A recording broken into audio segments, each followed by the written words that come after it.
สบายดีเนาะนี่เนาะพี่น้องวันนี้ก็มาพบพ่อกับชาวนางบ้านดงแง่อีกพี่น้องนางกันมาเปิดคลิปที่ชามพี่น้องเพราะว่าชาวนางก็มาอยู่น้ำน้องกระแตเนาะเพราะว่าชาวนางก็มาเปิดกันนี่เป็นการผ่าตัดแล้วเรียบร้อยพี่น้องเพราะว่าชาวนางก็ยังเคยได้เมื่อตอนนี้มันก็3 โมงไปมากันนั่งอยู่ทำกันกับเขาไล่แหละเราบ่ยาวอยู่หลายคนพากันนั่งอยู่แน่ๆแหละพี่น้องนางเลยขาโน่งขึ้นออกมาว่าคือเป็นยังไงเนาะนี่ก็คือว่าเขาห้องผ่าตัดเรียบร้อยพี่น้องกระทารุ่นน้องเพิ่นวันแล้วมันก็ออกมาถ้าเพิ่นออกมาแบบนี้น้องจะนั่งกันยังบ่รู้เพราะว่าจะนั่งจะได้เมื่อค่ำแล้วมันเพราะว่าจะนั่งยังไม่ได้ออกเมื่อถ้าเบิ่งน้องเพิ่นก่อนมาเป็นอะไรทำอะไรเนาะเพราะว่าเขาไปยากเขาไปทางรถเส้นทางตรงนี้น้องเขาเป็นน้องเพิ่นเราเพิ่นคิดออกเพิ่นจะได้จักโมงเพิ่นจะไปชมไปเบิ่งพี่น้องตามเบิ่งอาการของน้องเพิ่นคือว่าน้องเพิ่นออกมาในห้องผ่าตัดโอ้ยมีแต่นี่แหละพากันนั่งกินบะยาวเลี้ยงพ่อแม่พี่น้องนั่งกันเลยเนาะเด็ดชีกัดได้บ่จ้าถ้าอัน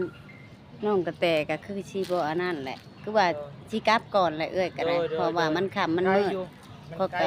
พิ่นออกมาบอกว่าปลอดภัยแล้วปลอดภัยแล้ว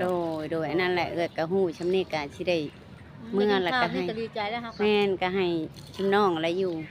เพราะว่าเป็นยากเนาะเพราะว่าสิเมื่อเป็นลัดรถสายทางเมื่อนะว่ายังก็ค่อนข้างใกล้เติบอยู่ไก่ได้นี่เนาะ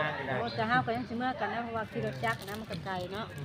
โดยอะไรกันสิเมื่อกันก็สิ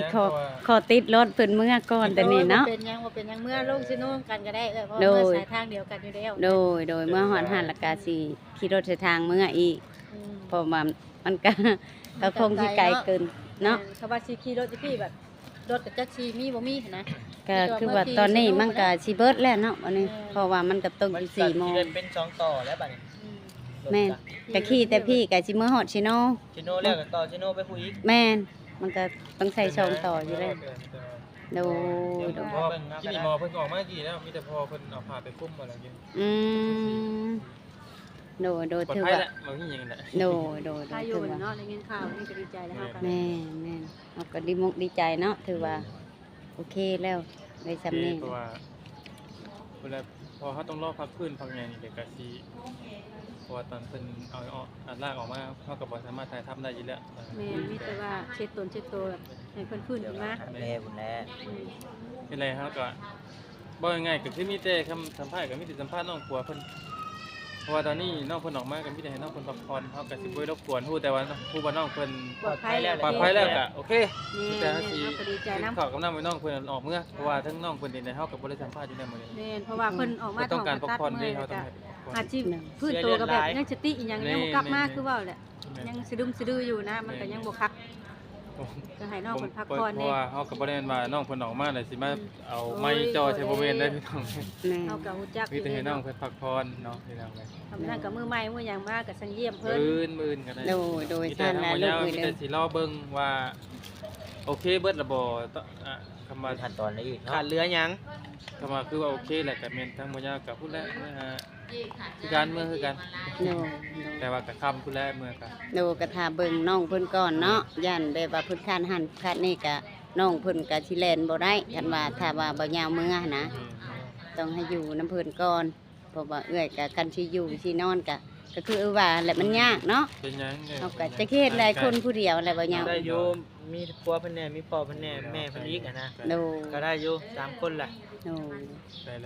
ได้ฉันแหละเมื่อเด้อลูกเด้อเจ้าก็เบิ่งเมียเจ้าแหละคือว่าแหละลูกเอ้ยเนี่ยได้ก็เช็ดเอาน้ำในก็คือว่าพังเบิ่งบางทีมื้ออื่นแม่ก็บางทีก็มันยากก็สิประมาก็พังเบิ่งนี่แหละบางทีก็มาค่าใช้จ่ายก็หลายอยู่มันก็มากะโอ้นั่นแหละเข้าใจจะอยู่จะมาเยี่ยมมื้อนี้ก็โอ้ดีใจนำแล้วออกมาก็เอาแพรกับน้ำจุ่มเช็ดเด้อเพื่อให้น้องเพิ่นฟื้นตัวออกจากยาสลบเนาะแม่นถามเพิ่นหมอถามหมอเอาโดยฉันแหละเด้อมือปะเลยเด้อปานนี้เด้อโดยเด้อแบบนี้เด้อโดยเด้อทางบ่ตาพร้อมโดย มากะ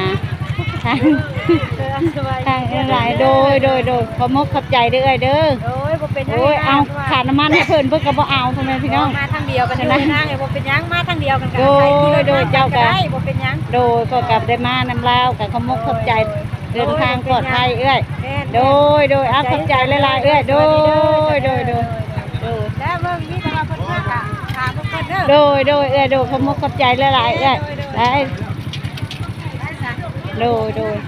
อ่ะ ว่าทาง ไปทางพี่ก็ได้โดยเอ้ยเราเมื่อเราพ่อแม่พี่น้อง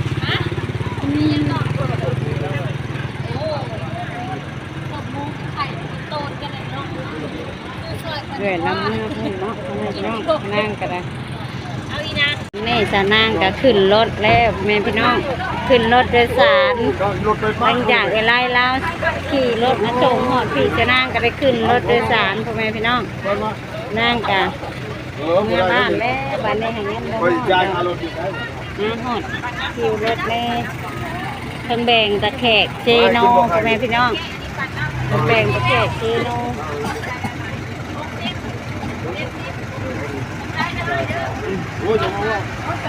พอดีตอนนี้5:18 นาที